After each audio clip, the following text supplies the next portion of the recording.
Good morning, everyone. Again, I'm Gary Tedeschi. I'm the clinical director at the California Smokers Helpline, also known as 1-800-NO-BUTTS.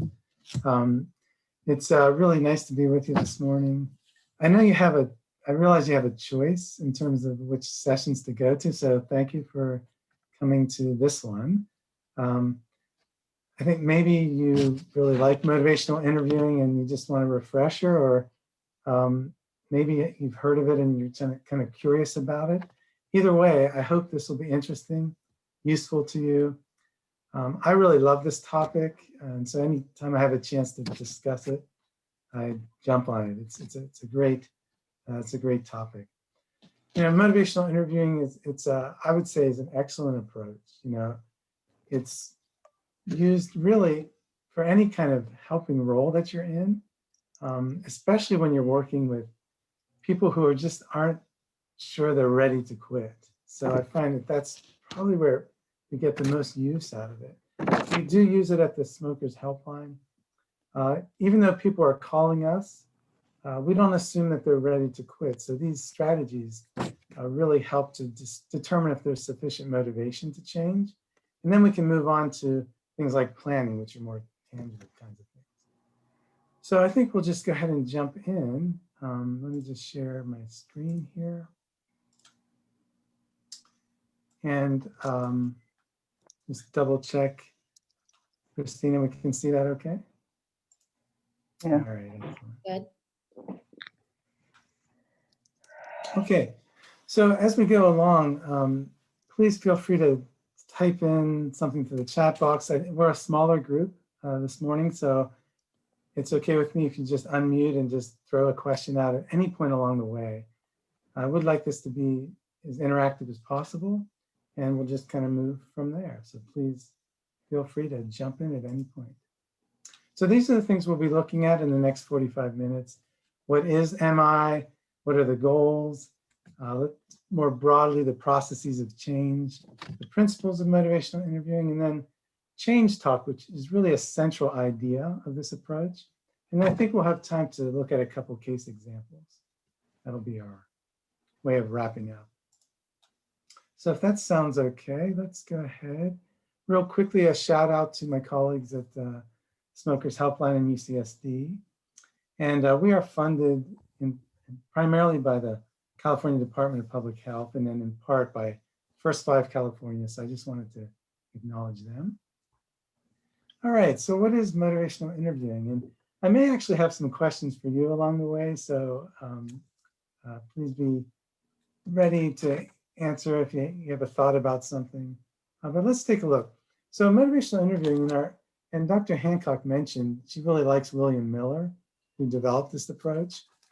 He and his colleague, Stephen Rolnick, both came up with this idea, and it was really born out of alcohol dependency counseling. In the old days, you used to have to kind of break through the denial and say, you've got to change. And this approach was really sort of a separate alternative side door approach so that it wasn't so confrontational. So it does have some confrontation, but it's not really overt. It's not that directive, obviously. So what we want to happen is that clients or students feel like they're being guided in their decision making rather than being told what to do or counseled to do something. So along these lines, if you're using motivational interviewing, these are the things that we're headed for. So we want to try to reduce harmful behavior. So for smokers and people who are vaping, that could be cutting down their use before quitting altogether. Recognizing that people have mixed feelings about quitting and changing, so exploring and resolving ambivalence. People often don't feel confident, so increasing their confidence for change. They've often tried to quit, and they've gone back, so their confidence levels aren't that strong usually. And then really eliciting these sort of self-motivational statements, that's called change talk, getting clients and students to make the argument for change themselves. So again, that they feel like they're guided in their own decision-making rather than being told what to do. So they feel empowered. I love this word empowerment. So they feel empowered to choose change. I want to do this and I choose to do this. Now, the process of change, I got a question just to think about for a moment. We're all kind of in the business of helping people change and get healthier. So how does that actually occur? And I know this is a pretty broad question, but if you think about, how does change occur? Well, there's this model that you may be familiar with called the Stages of Change model, developed by Prochaska and Di Clemente. And it has these stages that people typically go through. Pre-contemplation is not yet considering a change. Contemplation is having awareness of a problem, but feeling mixed about, do I want to change or not? Preparation is recognizing, hey, something needs to be done here. Action is engaging in specific behaviors to change. And then maintenance is doing what's needed to maintain the change over time.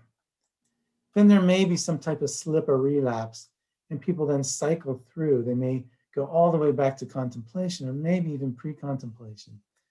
But when we work with this approach, regardless of where they started, if they change and then they go back, we want to try to get them back into action as quickly as possible. So let's look at these stages and think about, how do they relate to what to do if we determine someone's in one of these stages? So it gives us information about how to intervene. So if someone's not even thinking about change, then our job is really to kind of get in there and raise some doubt and help increase problem recognition. That's kind of the angle that you would go for someone in pre-contemplation. If someone's thinking, yeah, maybe I should do this, maybe I shouldn't, then our job is to help tip the balance toward change. If someone is in preparation, well, then we want to help them determine their best course of action, coming up with a plan. If they're in the action phase, we want to help them identify the strategies that will help them, and then just start to take the steps toward change. And when they actually make that change or quit, in our case, we want to help them continue with these prevention strategies, relapse prevention. If someone does relapse, and this is very common for people smoking, vaping, using nicotine of any kind, it's very common to go back. It's more common to relapse than to stay quit for good. Then we really want to get in there and help them renew their commitment without discouragement and really normalize that quitting is a process.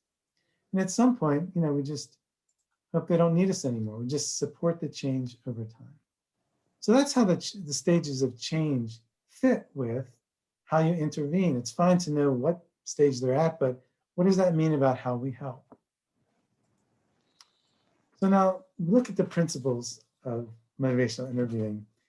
And Dr. Hancock mentioned this a couple times, but this is a key element of this approach, and that's expressing empathy. So that's using all the core conditions of good humanistic counseling or therapy. And if you can remember what the core conditions of counseling are, those are things like empathic listening. So really good active listening, empathic listening, non-judgmentalism. So that idea of being unconditional in our positive regard for clients.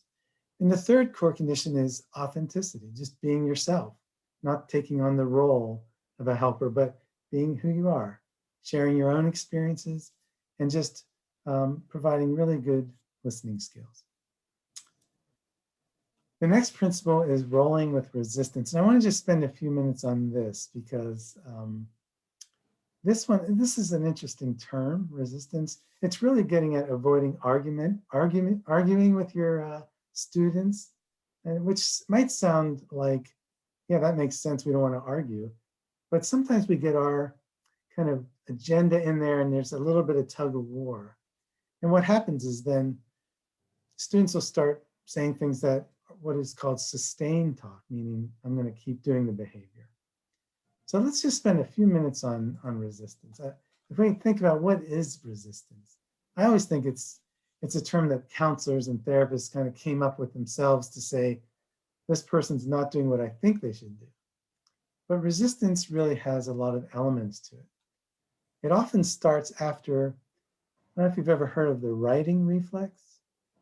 The righting reflex is our sort of inclination as helpers to say, hey, I think I know what to do here to solve this problem. So I'm going to make this right for my client or for the student, and I'm going to tell them what to do. Here's the solution. And if we just start off with that, oftentimes people put up their walls like, I'm not ready for that. So the thing about resistance, if you're feeling like you're trying to help someone and they're not really going along, then it's important to recognize, well, it takes two to resist. It's usually a sign that we haven't really used our empathy very well. And if someone's resisting, it's predictive that they're probably not going to change. So what resistance does, it's a really nice signal as a helper to step back and kind of regroup and re-engage in a different way. So we'll be talking about that in terms of motivational interviewing. So I like to think about this idea of rolling with resistance. And I do like horse analogies. So here we have a guy and a horse, and this guy wants to get this horse to go somewhere. So he's pulling, right? So who's going to win this battle? What do you think? Absolutely, horse. yes.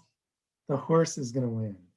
So then what can you do? How do you get the horse, and please jump in here. How do you get the horse to go where you want it to go, or where you think it should go? Anybody? Bribery. Yeah. Okay. Yeah. So it's like that carrot out there in front, maybe something Yeah. like that. Mm-hmm. So that's one thing. So making something look attractive. Is there another strategy you might employ?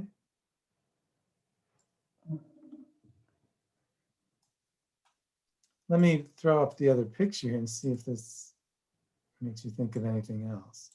Now notice what's happening here. What is this person doing? Walking with them, leading them. Exactly, walking alongside, right? So if you look at the rope in this situation, it's not taut at all, it's very loose. So the person is walking alongside the horse and kind of nudging, or maybe letting the horse sort of move, but also encouraging them in a particular direction. So the horse feels like they're going where they want to go. And in a lot of ways, that's the way motivational interviewing works. We're not yanking because we know when they pull, they're going to just pull back. So rolling with resistance, really nice. Now, this relates to this notion of sustained talk. Sustained talk is that idea that the person really doesn't want anything to change, and they give lots of reasons why things should remain the same, or the need for the status quo, or the commitment for the status quo. So sustained talk is tied very closely to this notion of resistance. When we think about sustained talk, that's like when people are saying, I really don't want to quit. It's really about the target behavior. And I just feel fine the way things are. If you hear those kind of messages, that's sustained talk.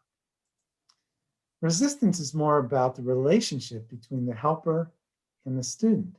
So you might be hearing things like, that's just not going to work. I don't think that's going to work for me. You really can't make me quit or change. So both of these things we really don't want to hear, right, from our students.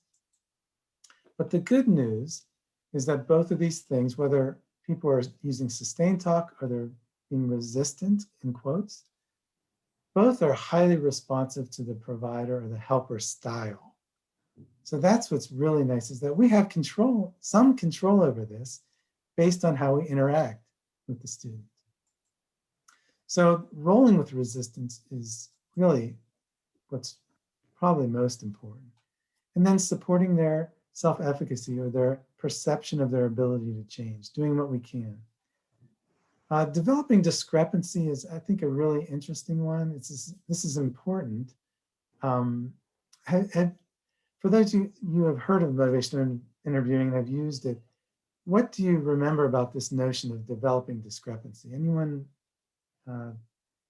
remember this idea?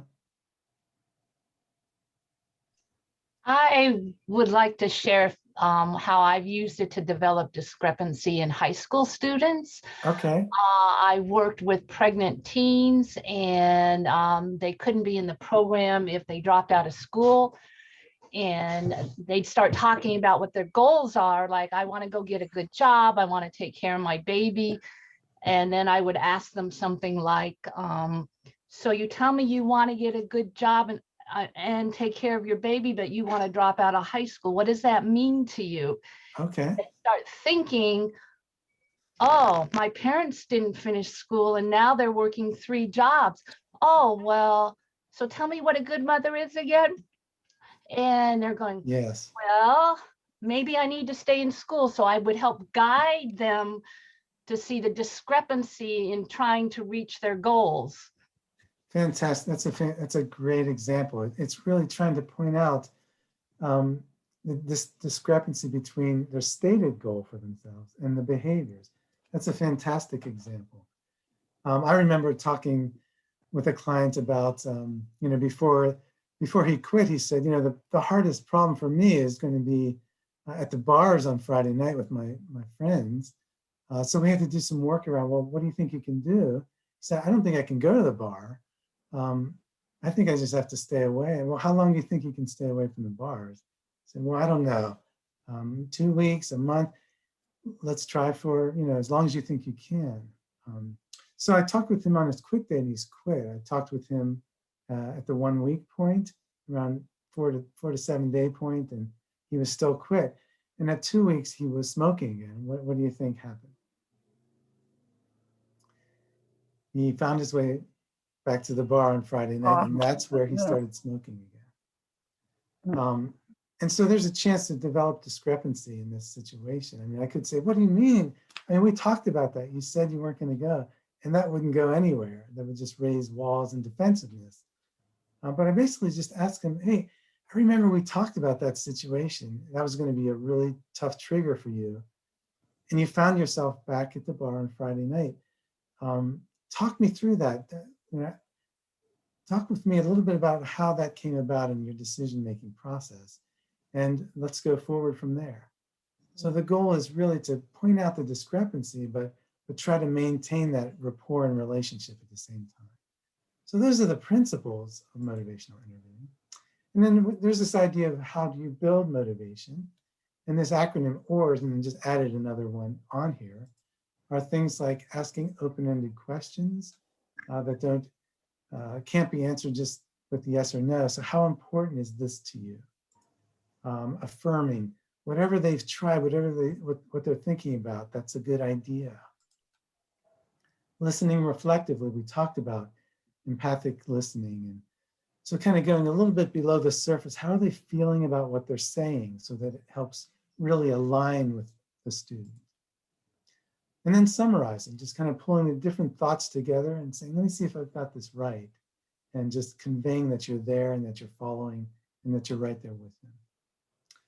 The plus one has to do with eliciting change talk. And this is such a central idea of motivational interviewing. I'd like to spend some time on this notion of what it is, again, and listening, how you actually do this. Before we do that, though, I thought it might help to just look at what motivational interviewing isn't. So let's just throw a couple things up here that are the opposite of motivational interviewing. So if you find yourself doing any of this, you're doing the opposite of MI. Ordering or directing, using scare tactics or warning, trying to get into a logical discussion or debate with your client or with your student, moralizing, preaching, interpreting, analyzing. Any of these things will often raise defensiveness. And so this is not part of, in fact, the antithesis of motivational interviewing.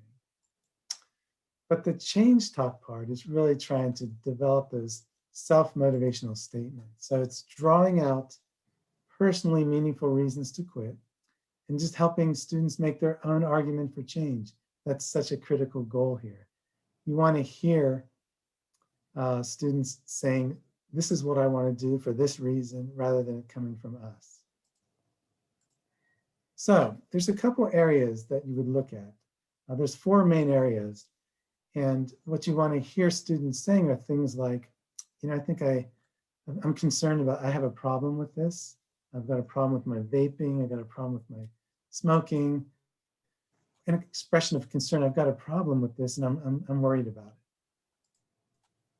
And then you want to hear them also saying, and I plan to do something about it. This is very different than saying, you know, I think you've got a problem. You should be worried about this, and you need to do something. That's not what we're going for. You want to hear your students saying that. And then we also want to hear that optimism for change. I think I can do it. And we also want to be saying that too. We know you can do it. We know you can do it. So the question really is, though, how do you elicit change talk? And let me just kind of throw that out. You can either type in the chat or just unmute and say, how do you get people talking like this? Making that argument for change themselves. Anybody? Oh, I was going to say, for me, my whole family smoked. So it was when I started quitting, I couldn't because I had to go back to the same thing because they smoked. What I did is, well, because I have asthma, I said, well, you have to go outside and smoke because of my health. When they started going outside in the cold, they started quitting. So I had to do that. So, and finally, I quit, and then my dad quit because I gave that alternative that you can't do it in the house no more. It's my health is in, and that, to me, that's a lot of students vote. My parents vote. Like, it's all right for them, it's all right for me. So, and that's another issue that you have to deal with, Right. students. So it's having just that kind of open conversation about, in this case, your own health concerns. Yeah. Without saying you've got to do this, they made a decision to go ahead and go outside, which is excellent. Mm. So that's kind of a recognition of the problem. And so it's really asking for people's ideas about things and asking in a way that's kind of evocative. So MI uses this term evocative questioning. And if we think about some examples in each of those 4 categories under problem recognition, these are some examples of, what has smoking or vaping stopped you from doing? What ways have smoking and vaping been a problem? And is there anything, what makes you think there may need to be a change? So people can't answer these with yes or no answers. They've got to kind of think through this a little bit. In the topic area of expression of concern, what worries you about your smoking? If that's a little bit too close to home, you can say, well, what concerns do other people have? And sometimes it's easier to talk about the concerns others have raised. And then that still gets them starting to talk about possible reasons to quit. It's just most important that they hear themselves making that kind of argument, whether it's coming from them or somebody else. And how have things changed over the years? Like, what have you noticed over the last few years in terms of your health or social situations? What do you think will happen if you don't make a change? Just kind of throwing that out there and getting them to think into the future a little bit. In that intention to change category, a couple of examples are, what are the reasons you see for quitting? Maybe you feel stuck a little bit. What do you think you have to do to change to feel unstuck? Or if you're 100% successful, what would be different? MI uses a lot of scaling questions. So on a scale of 0 to 10, how motivated are you to quit? And they might say, I'm not very motivated, maybe a 3, maybe a 2. Then a nice follow-up question is, well, what makes it a 3 or a 2 and not a 0? Because there's something there. And answering that question gives us a little bit to work with. And then there's optimism for change. What encourages you that you can quit if you want to? Or what makes you think you can quit? What are the things that make you think you can quit? I mean, we always have to be careful about tone on this one. We don't want to say, what makes you think you can quit? But it's just sort of that open-ended, hey, what makes you think you can do it? Let's talk about the strengths. And what would work for you if you decided to quit? Again, we're not assuming anything about their readiness. We're just trying to encourage discussion. So we have evocative questions. That helps people start to make the argument for change.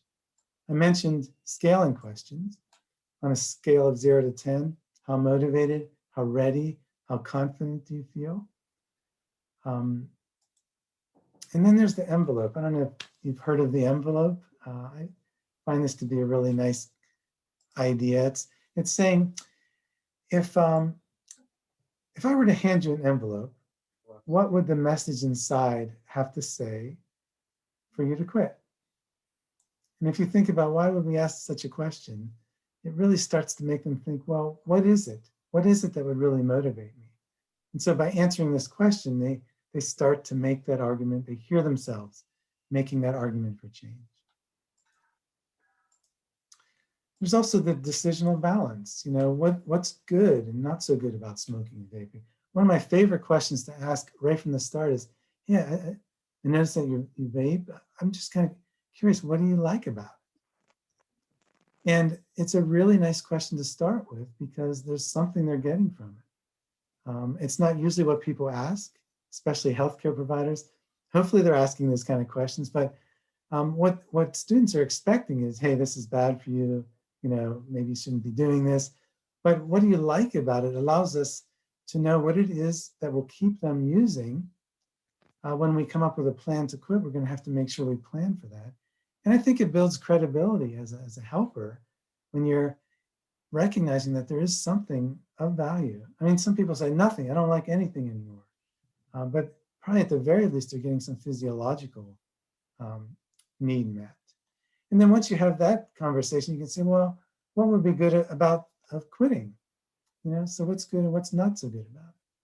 So this really gets at the heart of ambivalence and working through that. Looking forward, I mentioned this earlier, but another really nice question is, you know, imagine yourself 5 years from now or 10 years from now.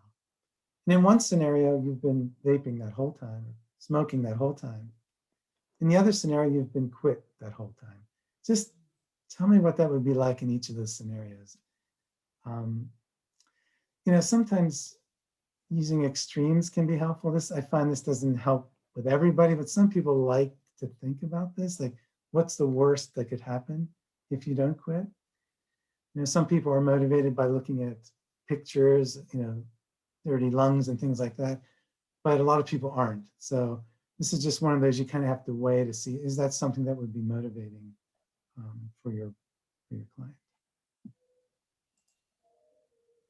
Okay, so then, you know, motivational interviewing focuses a lot on helping people who are, you know, not really that sure they want to quit or change, and really helping them become more motivated and ready. And once there's that sort of sufficient motivation to change, then you can kind of move into planning. So setting goals, like what would you like to be different? What are the things you'd like to change? And this is a collaborative process. Considering the change often, which of these things do you think would work best for you? Which do you think you want to start with first? Again, giving lots of opportunity for the student to make the decision about where they're headed. And then what's the first step that you would like to take? How do you think you want to go about it? You know, these are things like behavioral changes or pharmacological changes, you know, using quit aids and things like that. And then just kind of double checking, even though we feel like, oh, we've got good reasons to make this change, to quit, and we've got this great plan that we've come up with, we still want to just check in terms of commitment to the plan. So just want to double check, is this feeling like what you really want to do and you're ready to go? Or are there more things we need to discuss through? So just to sum up here, because I'd like to move on to a couple case scenarios and wrap up. So if to kind of put this into a bit of a nutshell here, the spirit of motivational interviewing. So we talked a lot about this notion of collaboration or hearing what it is that the student is wanting for themselves. So it's really trying to engage clients in a partnership.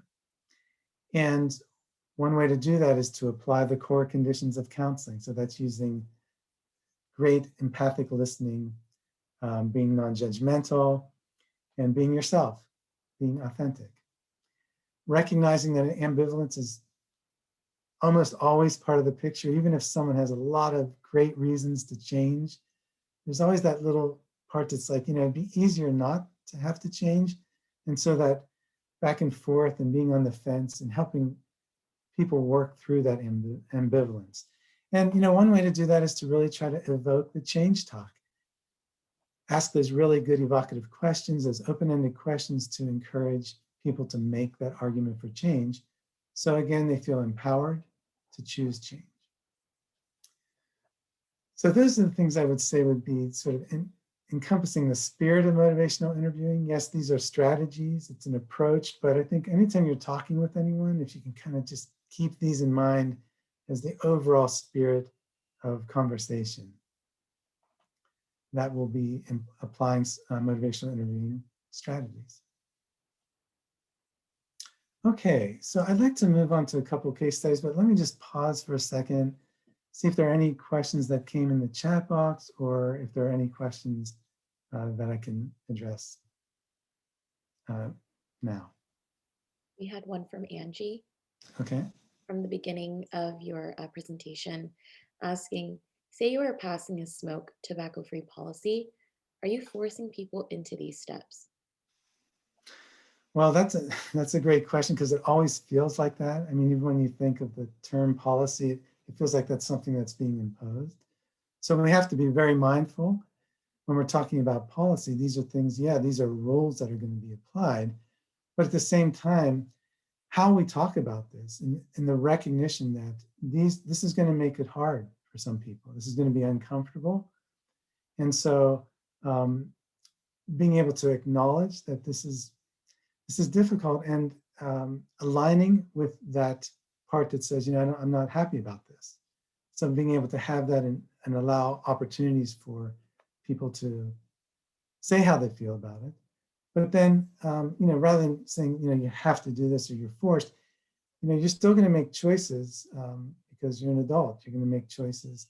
But if you decide, hey, maybe you've thought about changing, and if you decide you want to go forward with it, then the other thing we need when there's policy involved are alternatives and resources that we need to provide to people that are going to be subject to these policies, so they feel like there's some support if they just, in fact, do decide to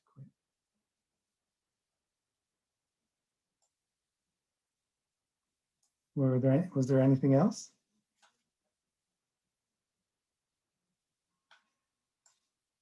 Okay. Well, let's round out our session then with a couple, thinking through a few case studies.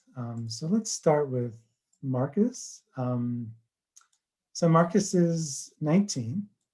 He was seen by a provider in student health.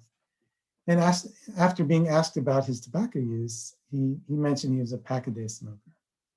So this is a pretty broad question, but I'm just wondering, how could you apply motivational interviewing strategies and thinking about what types of questions you might ask Marcus to kind of get him thinking a little bit about possibly changing? So feel free to just jump in with any thoughts.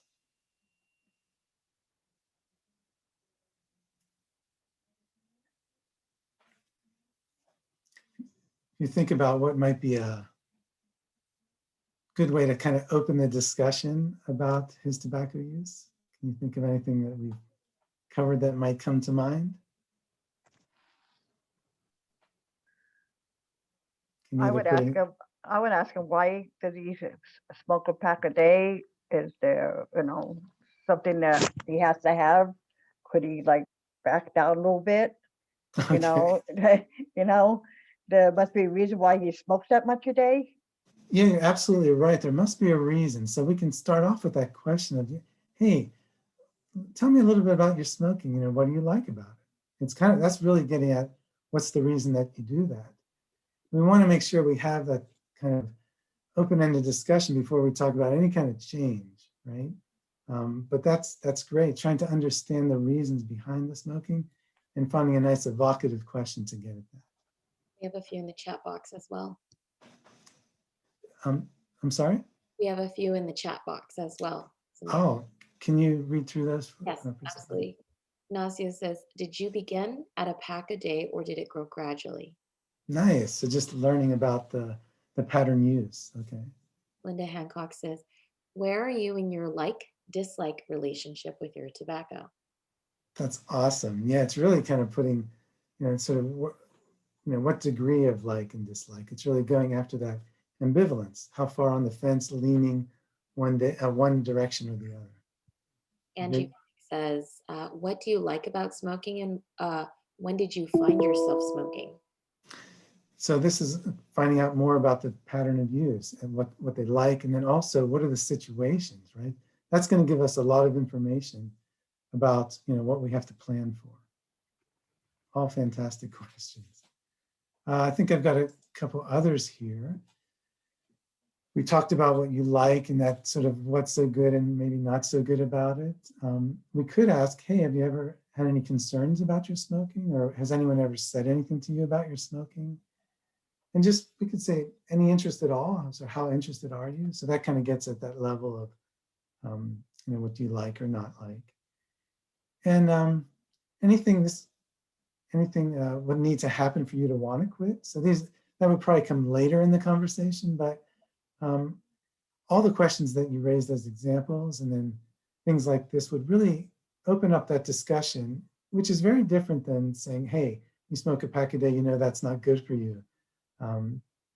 So maybe you should think about quitting. So we really want to avoid doing that. Okay, I think I've got one more case here we could take a look at. And again, please jump in here. So we've got Ryan, he's 22. He's been smoking since he's 14. Oh. He started vaping 6 months ago using Puff Bar. So he says that he's actually more focused on vaping now. He says, I definitely would rather vape than smoke, but he's heard that people's lungs are getting really messed up from vaping. He's not sure he believes that's true, and he's not sure he could stop vaping or smoking anyway. So he kind of asks you what you think. So I'm wondering what you think about how a motivational interviewing approach would work here, which areas you might focus on. So please feel free to jump in unmuted or chat a couple thoughts into the chat box. So this I gave a little more information. Case studies are often, you got to kind of fill in the holes, but so he's smokes and vapes, so we've got dual use here. And he's also listening to things out there in terms of the news, I suppose, and has some opinions about that. And his confidence, yeah. Go ahead. Angie in the chat box says, what made you switch from vaping to smoking? What was it like to give up smoking and transition to from smoking to vaping? Great questions. Yeah, that the fact that he's made a behavior change is really interesting.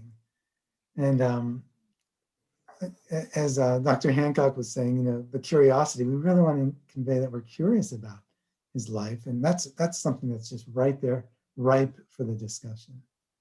And then what was that process like for him? Sounds like he's continuing to smoke, but maybe he's had a period where he was only vaping.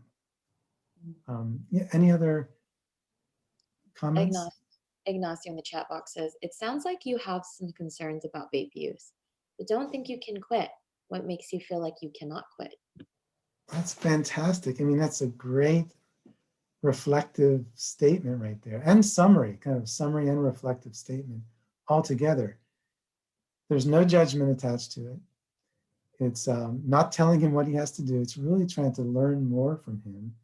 And as he talks about his concerns about vaping, which is an answer to the question, he starts to make the argument for change by hearing himself answer that question. So that's exactly what we're trying to do. And I was going to say too, when he says he hears things that vaping is bad, but if you even look at the news all the time, that's all they're talking about, how students people landed in emergency because they were vaping and stuff like that. So it is public knowledge that it is bad for you, but he just don't want to listen to it. He has Right. a mind of his own. Yeah, but that gives us an opportunity. It's like, what have you heard in the news? Yeah. What makes you think that's not true? Yeah.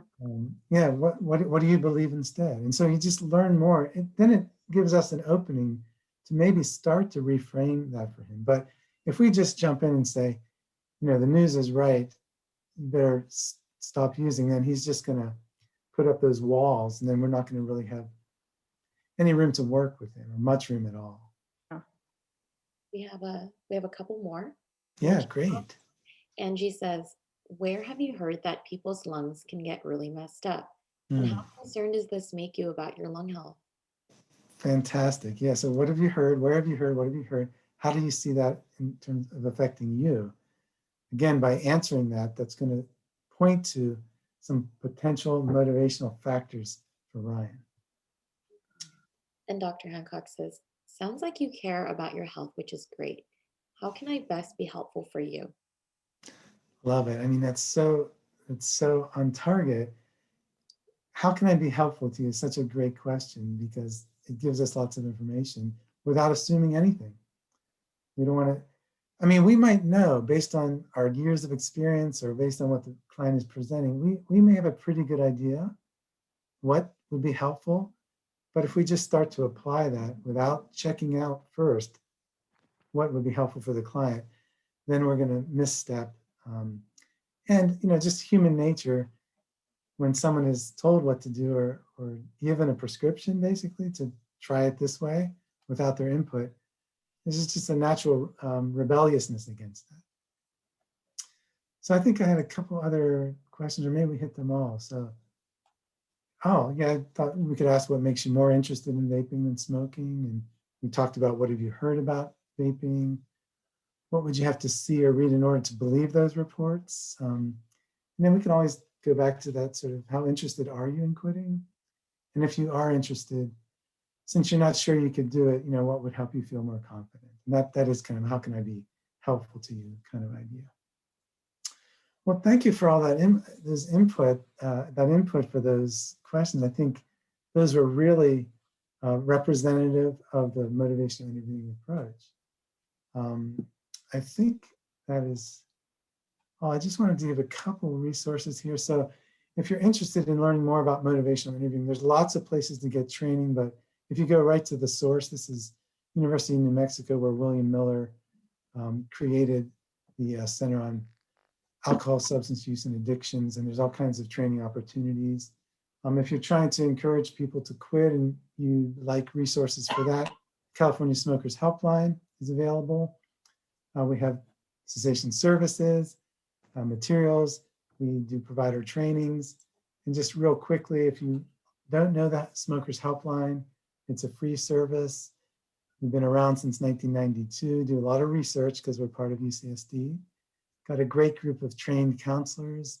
They provide cessation services in all these languages you can see on the left here: English, Spanish, Cantonese, Mandarin, Korean. We can talk to clients through the phone, text, chat. We've got a mobile app. We use Alexa. There's lots of things available to students. And we're open 6 days a week. And okay, I think that takes us to the end. We've got maybe 2 minutes if there are any other questions or comments. Let me stop. I have a quick question.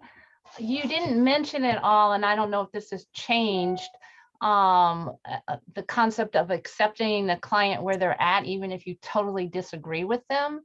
And that's where I struggle to remain non-judgmental. And I know all the questions that we've been responding are kind of ways to deal with that, but yeah, it's hard not, and I've heard some comments in the discussion, it's the words and tone that you choose, but any helpful tips, on staying non-judgmental and accepting them where they're at? Boy, it's really at the heart of the matter, isn't it? Because we all have reactions because we're human and we care about the person, and we know we think we know what's good. We know what's harmful. So it is difficult to keep that in check. Now, it could look a little different in terms of how it comes out, but you care, and that's really the point. I mean, you may disagree, but I think if you reframe that to, I care about you and I care about your well-being. And I think you can communicate that without having to say, I just disagree. Now, of course, if someone's doing something that's imminent danger or something, that's a different story. But for someone who's struggling with an addiction, And they really are ambivalent. I mean, it's a process. So I think the best thing that we can do, especially if we disagree, is make sure they have a good experience with us so that they feel understood, they feel that we align with them. And they feel like if I get to the point where I am ready to change, I can talk to this person because they aren't going to judge me. That was my experience with them. I think that's one of the best things that we can do, given that some people just aren't ready yet and they are thinking differently.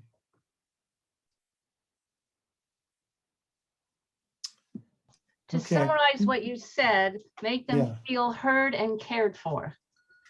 Right. Align with them and make sure they have a good experience with you. So when they're ready to change, they're ready to talk with you. You're there for them.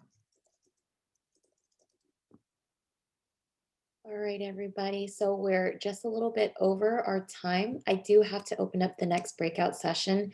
First, I wanted to thank Gary for being here and providing this presentation for us on motivational interviewing. It was really great. We've got a lot of compliments in the chat box. Thanking you for your time and your presentation. And Teresa would like to know, can we get this PowerPoint? Oh, yes. I'll make a PDF of it and Sure. just send that You can send that to me to or you. send that to Okay. Yeah, I'll push make it this out to available. whoever attended here.